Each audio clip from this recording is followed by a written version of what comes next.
Have you ever wondered why some people in their 70s and 80s still look vibrant, full of energy, and carry themselves with such confidence, while others the same age seem to struggle with their health day by day?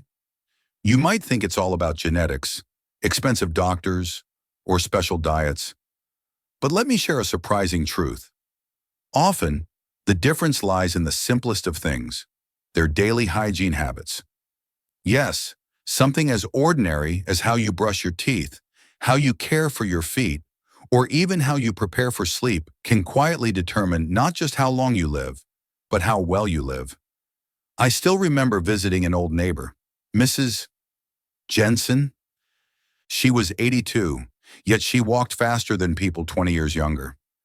She had clear skin, a big smile, and always greeted me with confidence. One day I asked her secret. She didn't talk about fancy supplements or endless doctor visits. She simply said, "I take care of myself every single day, even in the small ways that no one else notices." And that's what struck me. Most of us think hygiene is only about looking presentable. But after 70, it's about survival. It's about protecting your heart, your memory, your mobility, and your sense of dignity. So in this video, we're going to talk about 5 senior hygiene habits that can actually support your longevity and your daily well-being. These aren't random tips. They are backed by both science and real-life stories of older adults who've managed to live not only longer, but healthier and more independent lives. Stay with me until the very end, because some of these habits might surprise you. You might realize that a small change you've overlooked for years could make a huge difference in your future. And once you know these 5 habits, you'll have the power to add more years to your life and more life to your years. Now, let's begin with the very first habit, one that people often underestimate, but doctors keep warning about. When most people think about hygiene, they imagine a quick shower, brushing their teeth, and maybe combing their hair before going out. But after 70, hygiene takes on a whole new meaning. And one of the most underestimated habits is oral care. Let me tell you a story about Mr.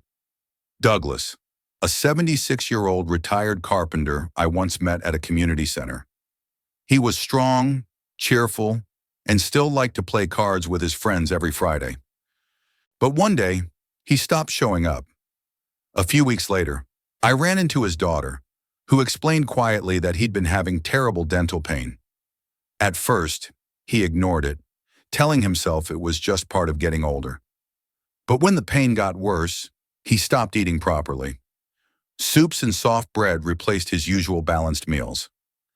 Within months, he lost weight, his energy dropped, and his confidence vanished. This may sound extreme, but it's more common than you think. Neglecting oral hygiene can affect so much more than your smile. Gum disease, cavities, or poorly cleaned dentures can quietly raise the risk of heart disease, infections, and even memory decline. Doctors have long observed the link between gum health and conditions like Alzheimer's and cardiovascular problems. Why? Because bacteria in the mouth don't stay in the mouth. They travel, they enter the bloodstream, and they can quietly attack your most vital organs. But here's the empowering part. Maintaining oral hygiene doesn't have to be complicated. It's about going beyond just brushing your teeth for 30 seconds in the morning. It means brushing at least twice a day with care, flossing gently even if your gums are sensitive, and rinsing with a mouthwash that reduces bacteria. It means cleaning dentures thoroughly, not just with a quick rinse.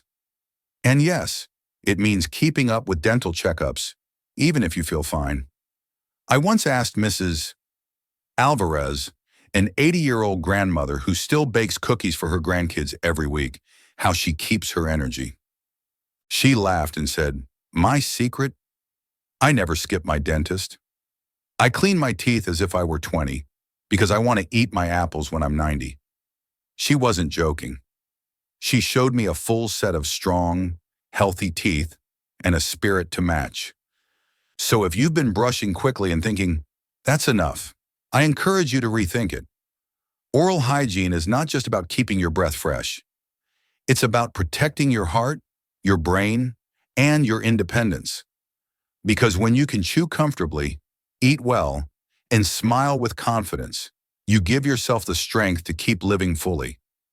And speaking of strength, the next habit goes far beyond the bathroom mirror. It's about something most seniors quietly struggle with, even if they rarely talk about it. Now, let's talk about something that many people overlook, yet it quietly decides how well you can move, how stable you feel, and even how independent you remain as you grow older. Foot and nail care. I remember meeting Mr. Patel, a 78-year-old man who loved gardening. Every morning, he would walk around his backyard, trimming flowers and checking his vegetables. But slowly, he started skipping his morning walks. When I asked why, he smiled sadly and admitted, "My feet hurt too much." It turned out his toenails had become thick, curved, and painful, and small cracks in his skin had developed into infections. He thought it was just a minor nuisance, but those little issues started keeping him from the very activity that gave his days joy. The truth is, our feet carry us through life, yet they're often the last thing we care for. After 70, circulation tends to slow down, skin becomes thinner, and nails grow brittle. Add in conditions like diabetes or arthritis, and foot problems can quickly turn into serious risks. Something as small as a fungal infection or an ingrown nail can escalate, making walking painful and increasing the risk of dangerous falls. But here's the good news. Daily foot and nail care can change everything. It doesn't mean doing anything complicated. It's as simple as washing your feet gently each day, drying carefully between the toes to prevent fungus, moisturizing to keep the skin soft, and checking for small cuts or redness you might otherwise miss. It means trimming toenails regularly, straight across, not too short, to prevent painful ingrown nails. And when needed, it means asking for help, whether from a loved one, a podiatrist, or a foot care nurse. Let me share another story, this time about Mrs. Linda, an 81-year-old widow. For years, she never thought much about her feet until she slipped in her kitchen because of dry, cracked heels. After that, she made a promise to herself. Every evening before bed, she would massage her feet with a light lotion, check her nails, and wear clean cotton socks. She told me, "It's not just care, it feels like a small ritual of self-respect." The change was visible. She walked with more confidence, joined her friends again at the park, and even said her sleep improved because her feet no longer ached at night. It might sound like a small detail, but when you take care of your feet, you're really taking care of your freedom. Because the moment your feet hurt, the world feels smaller. But when they're strong, healthy, and cared for, you can keep walking into every new day with dignity and independence. And speaking of dignity, there's another hygiene habit that goes beyond the surface. One that doesn't just keep your skin clean, but protects your health in ways many people never expect. There's something many people don't realize until much later in life. Your skin isn't just about appearance. It's the body's largest organ, and it quietly tells the story of your overall health. After 70, the skin becomes thinner, more fragile, and slower to heal. That means the little things, dryness, irritation, even a scratch, can quickly turn into bigger problems if they're ignored. I think of Eleanor, a 76-year-old woman I met at a community center. She used to take pride in her elegant appearance, her hair always neat, her dresses always pressed. But one day she confided in me that she had stopped going out to her weekly book club. Why?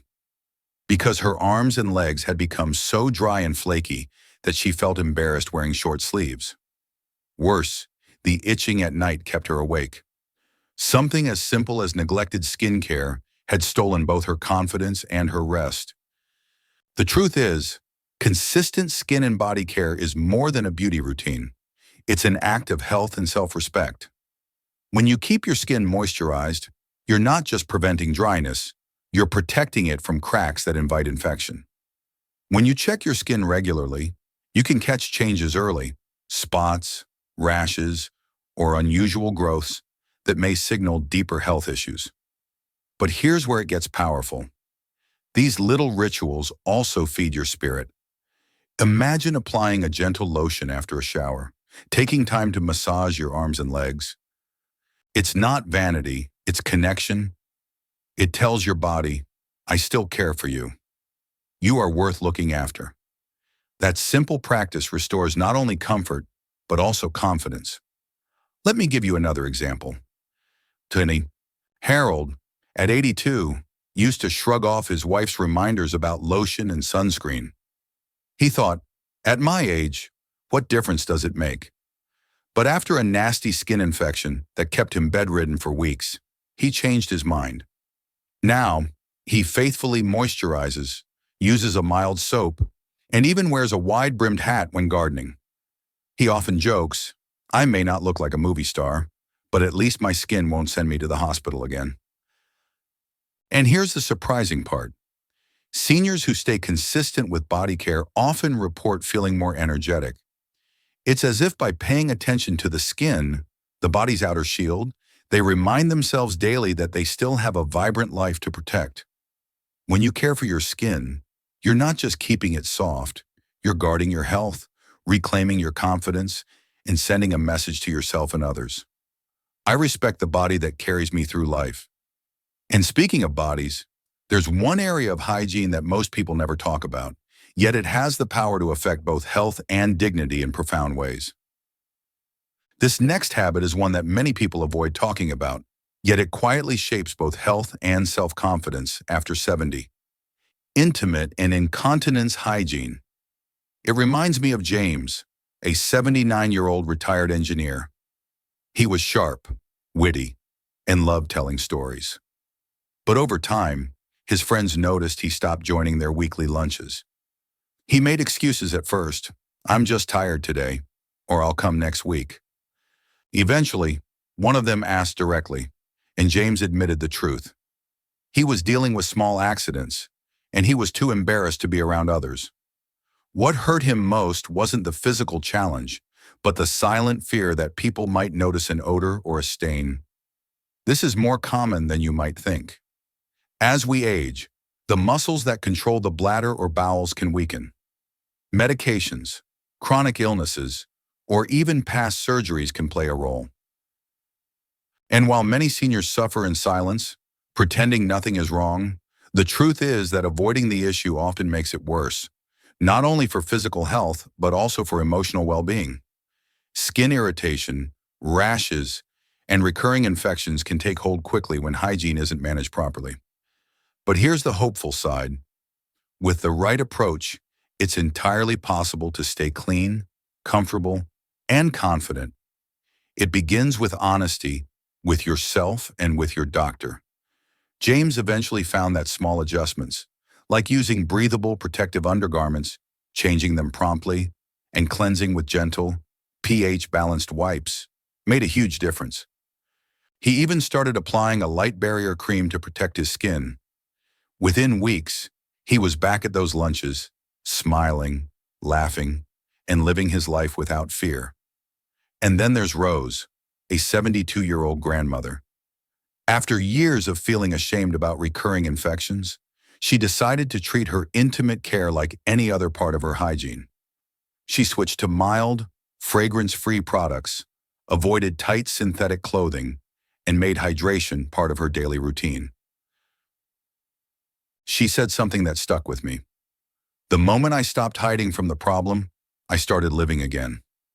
The point is this: caring for intimate hygiene isn't about embarrassment. It's about empowerment.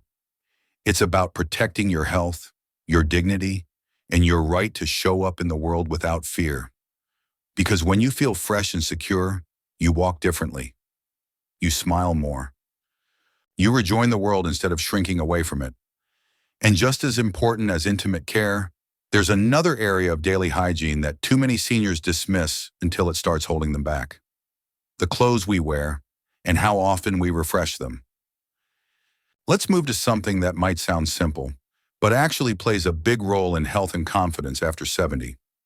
Clean clothing and a regular laundry routine. I once met Clara, a 74-year-old woman who loved to knit and was always dressed in bright colors. But during a community health workshop, she confessed that doing laundry had become a burden. Carrying heavy baskets, reaching into the washing machine, folding piles of clothes, it all felt exhausting. So, little by little, she started re-wearing her clothes longer than she used to. At first, it didn't seem like a big deal, but soon she noticed recurring rashes on her skin, especially around her collar and under her arms. The doctors told her it wasn't the soap or detergent. It was bacteria and sweat trapped in fabrics that weren't being washed often enough. It's something many seniors don't realize. Clothes, especially undergarments and socks, hold on to sweat, oils, and even microscopic fungi that can irritate the skin or lead to infections. And beyond health, wearing clothes that don't feel fresh can quietly affect confidence. Imagine hesitating to hug your grandchild or sit close to a friend because you're worried about how you smell. That little doubt steals joy from the simplest moments. The solution doesn't have to be overwhelming. Clara decided to simplify her wardrobe, fewer items, but all comfortable and easy to wash. She set a routine with her daughter to do laundry together every Saturday, turning it into a bonding moment instead of a chore. She even invested in lightweight, breathable fabrics that dried faster, making daily hygiene easier to maintain. Soon, the rashes disappeared, and with them, the anxiety. She told me, "I didn't realize how much confidence a clean shirt could give me until I lost it and got it back again." And then there's David, 80 years old, who lives alone. He created a simple system. 2 laundry baskets, one for light clothes, one for dark, and a calendar reminder on his phone. Every 4 days, he washes just enough for a small load. He laughed when he told me, "It's not about being fashionable anymore. It's about being fresh enough to still feel like myself." That's the beauty of this habit. Clean clothing doesn't just keep your skin safe, it keeps your spirit strong. It tells the world and yourself that you still take pride in showing up. And when you put on something fresh in the morning, it sets the tone for your entire day, reminding you that you're worthy of care, comfort, and dignity. So when we look at these 5 hygiene habits, oral health, daily foot and nail care, consistent skin care, intimate hygiene, and clean clothing, they might seem small on their own, but together, they are the foundation of health and confidence in later life. As we come to the end of this conversation, let's pause for a moment and really take in what we've just shared together. These 5 hygiene habits may seem ordinary on the surface, but for seniors, they carry extraordinary power. Keeping your mouth clean isn't just about fresh breath, it's about protecting your heart, your brain, and your smile. Caring for your feet isn't vanity, it's preserving your independence, one steady step at a time. Nurturing your skin is more than comfort. It's protecting your body's first line of defense and reminding yourself you are still worth every bit of care. Being honest about intimate and incontinence hygiene isn't weakness, it's reclaiming your dignity and courage. And making sure your clothing is fresh and clean? That's not just about appearance, it's about walking into each day with confidence, without hesitation. When woven together, these habits form more than a routine. They become a shield, a way to guard your health, extend your longevity, and strengthen your daily well-being. They are simple, but powerful choices that say, "I still matter. My comfort, my dignity, and my life still deserve care." So now I want to ask you, which of these 5 habits do you feel speaks to you the most today? Is it taking better care of your feet? Paying more attention to your skin? Or perhaps being brave enough to talk openly about something that's been bothering you in silence? Share your thoughts in the comments below. I'd love to hear from you, and I know others will be encouraged by your words too. And if you found value in today's video, please take a moment to like this video, subscribe to the channel, and turn on the notification bell. That way, you won't miss what's coming next, because we'll continue exploring more ways to protect your health, your confidence, and your independence in the years ahead. Remember this: caring for your hygiene is not just about staying clean. It's about staying strong. It's about choosing dignity every single day. And it's about embracing the gift of life, no matter what age you are. Thank you for being here. And until next time, keep taking care of yourself because you are worth it.